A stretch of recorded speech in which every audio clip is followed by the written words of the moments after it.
My name is Carl Wiley, and I'm the Chief Innovation Officer for LYTE Collective.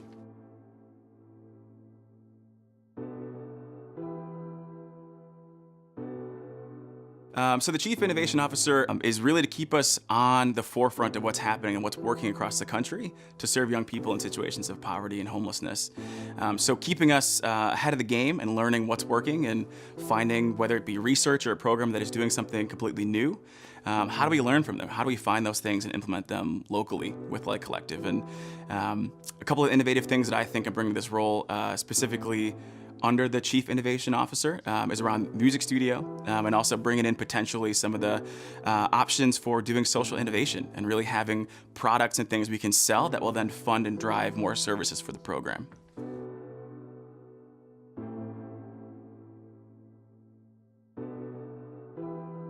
Yeah, we've had to do that quite a bit. LYTE's so new that we have to explain quite a bit. So if I was explaining LYTE Collective to someone who didn't know about us, I would talk about the fact that we are a collection of people, of like-minded individuals that are all working around the central goal to end poverty and homelessness for young people in the city of Chicago. Our background, most of us either come from direct youth experience. Collectively, we have over 70 years of direct service experience, whether it be direct social work, PhDs in this sort of work. We also are privileged to have young people who've been through situations of poverty, and we have their experience on our board, which is incredibly unique for us.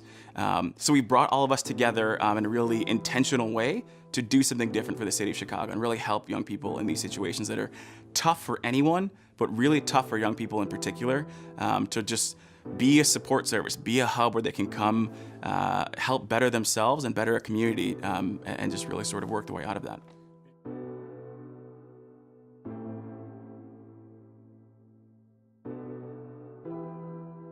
Honestly, you name it, we've sort of seen, in my experience, I started doing youth work in 2009. And across the board, there's been so many different unique things that I've heard that I hadn't even thought about as a barrier for a young person. Something as simple as not having an address to put on your job application. That's a minute thing. It's not necessarily a huge barrier, but it can be really tough. What do you do? How do you get that job if you don't have a place to call home, to send your mail, those sorts of things? On a grander scale, you have no community in a lot of these young people, right? They're completely adrift, trying to make it, trying to get by, no family, no supports, those sorts of things.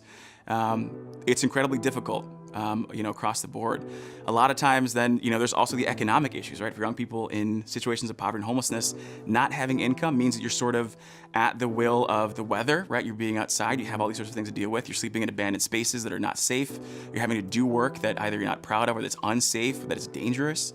Really, there is a mountain of evidence that homelessness and extreme poverty are so detrimental to the individual, to their personality, to their health, to their well-being. And so for us to cut across that and try and offer a hub and a space that addresses some of those things, I think is huge. And I think some of the young people that come to see us, hopefully we're able to address some of those things immediately and also long-term as well.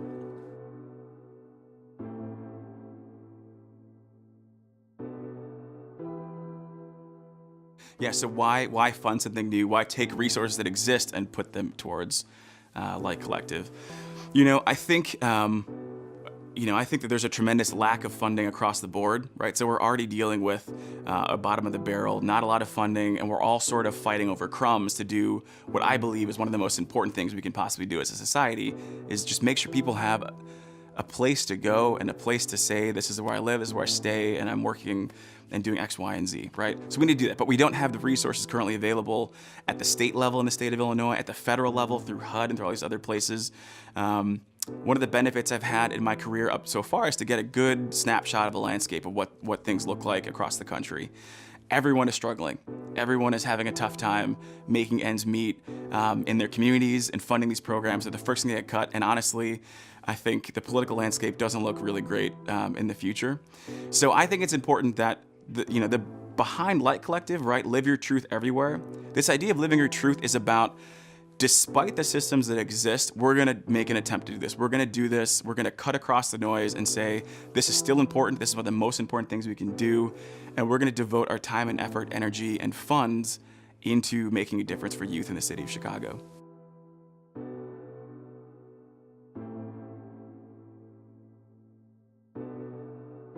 Yeah, I think there's a whole bunch of things that are different about LYTE Collective compared to other programs. There are youth programs in the city of Chicago that do amazing work, and that despite the budget issues I mentioned, still are able to do great impact.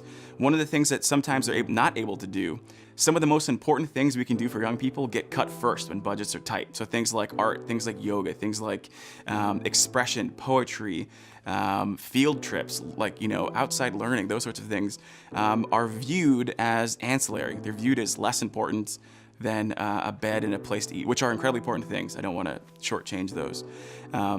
So oftentimes those sorts of things are get put on the back burner. LYTE Collective is taking intentional saying that we're going to go straight ahead. We're going to focus on those things. We're going to take these things that traditionally get cut and we're going to put them at the forefront and support them with volunteers, with our own expertise, and a really unique piece is having young people directly employed in LYTE Collective.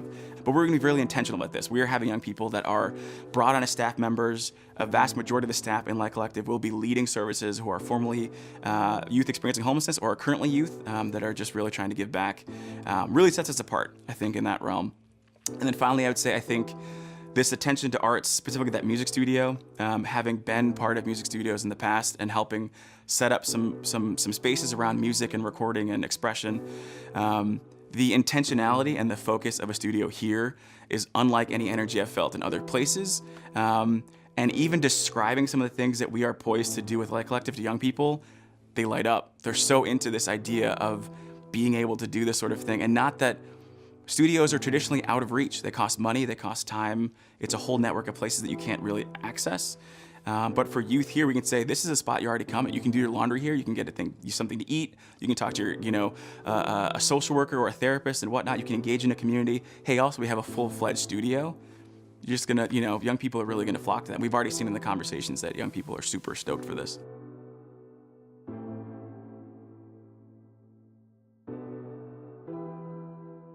One, it's an investment. So first, before you even enter the space, when young people see that you've created this thing and it's not for somebody else, it's for you. If you're willing to put in time and effort into, focusing on looking inward and helping build yourself up, there's things we can do to help offer and offset and reward that hard effort and energy you're putting in. So you can sort of structure these recreational resources and studio space as a thing that's tied to incremental changes in someone's life. So if they're able to get a job or do these sort of big major life changes, it could translate to hours in the studio where they'll have a dedicated person working with them on recording and whatnot. So that investment, that sort of structure can be really beneficial for young people in sort of moving along a progressive pathway. But also in that space, there is a tremendous amount of expression and outlet that is, I think, completely new for some young people. I've had young people I've worked with who have been traditionally very active in gangs. They've had, talked about really violent things or things that they weren't proud of doing that they've had to do to survive. And in this space, instead of bottling those things up and keeping them packed in and letting them out in ways that may not be healthy, they're able to write these things down, put them to a beat, and put these things out there, and it gets out. It gets put into this creative outlet, and really helps in this sort of therapeutic process as well. I mean, there's tremendous amount of research around this venting, this sort of expression can be really beneficial for youth in the immediate term and in the long term as well.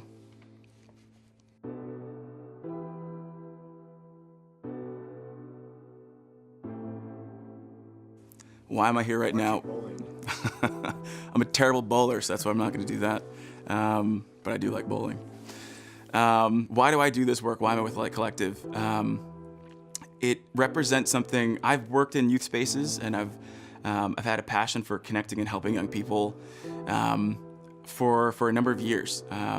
And I've always felt in the programs I worked with in the past that there were some things that we were doing really well, and there were some things to me that felt like glaring spaces we should be promoting and helping and trying to do things that were sort of not on the table, that weren't focused on. LYTE Collective felt to me like an intentional action around focusing on those things that tend to be just cut off the table. So that really drew me in there. Why I work with young people and why I think in the space of homelessness in general and poverty, I mean, I don't talk much about it, but growing up, we had almost no money when I was growing up. Most social programs I have either directly benefited from or my family's benefited from. While I've never had specifically lived on the street, I think without the strength of like my mom and my family and something that I was able to call upon in those times, we would have been on the street. To me, it sort of hits home a little bit, that this is incredibly important stuff, and that we should be doing. It's not, you know, and that should be a rare experience, but it's totally not. And there's kids, not just in Chicago, all across the country that have to deal with the byproducts of oppressive systems and capitalistic structures and racism and these historic principles, and it all ends up with a kid who gets lack of access to a whole bunch of things. So for me, I see us fitting into this, to cutting across all of that noise, to being a space where despite where you came from, despite the things you had in your life, you can come access a community, you can come access resources, you can get connected to all the things that may help you, and you can focus on yourself. So we're trying to even the playing field, I think, in some ways with LYTE Collective. And it's personal for me, and I've also worked with a number of young people across the years that it's so important, and seeing the change for those young people has been huge. It's gonna keep me doing it for the rest of my life. The LYTE Collective, live your truth everywhere.